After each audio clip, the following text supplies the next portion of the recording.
लेकिन ठाकुर जी के साथ ये लीलाएं आप क्यों नहीं करते? आपके घर में ठाकुर जी की सेवा विराज रही है तो घर वृंदावन बनना चाहिए। कैसा वृंदावन? बोले प्रिया लाल को लाड लड़ावत सब विधि पूर्ण काम। फिर घर में जो कुछ भी हो वो जैसे पुत्र की इच्छा, पुत्री की इच्छा, पति की इच्छा, पत्नी की इच्छा, दादा की इच्छा, दादी की इच्छा, ये सब तब तक थी जब तक ठाकुर जी नहीं आए। ठाकुर जी के आने के बाद अब उनकी इच्छा, और उनकी इच्छा में सब राजी रहो। ठाकुर जी की इच्छा। ठाकुर जी को यूं लगे कि यार जे गांधी धाम में कोई को घर नहीं है, जे तो वृंदावन है, मैं यहीं रहूंगा, यहीं विराजूंगा। ऐसी कुंज बनाओ, ऐसे चित्र लगाओ, ऐसे सुंदर। हम एक बार मैं कह रहा था ना कथा में कि मैं इतने घरों में गया, पर जिन घरों में जाकर के ये लगता है कि ये जो लाए हैं उन्हीं का घर है, वहां ठाकुर जी नहीं विराजते। जहां घरों में प्रवेश करके ऐसा लगता है कि बाकी सब तो किराए पर रह रहे हैं, ठाकुर जी यहाँ के मालिक हैं, ये घर तो ठाकुर जी को है।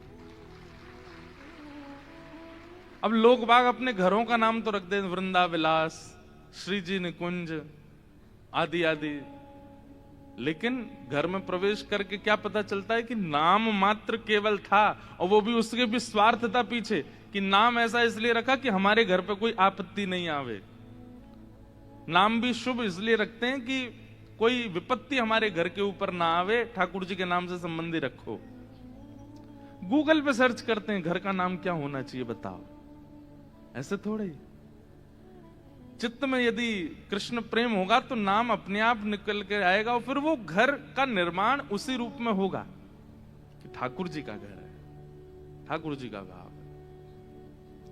जिनके नए घर अभी बन रहे हैं, बनने वाले हैं, वो लोग ध्यान से, जिनके बन गए वो तो कुछ नहीं कर सकते। अब क्या तोड़ोगे घर को?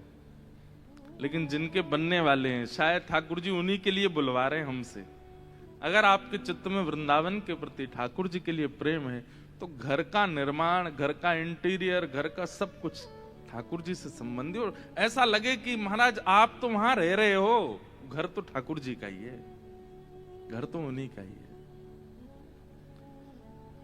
फिर वही घर वृंदावन हो जाएगा। वहां से कभी प्रियालाल जी नहीं जाएंगे, सदा रहेंगे।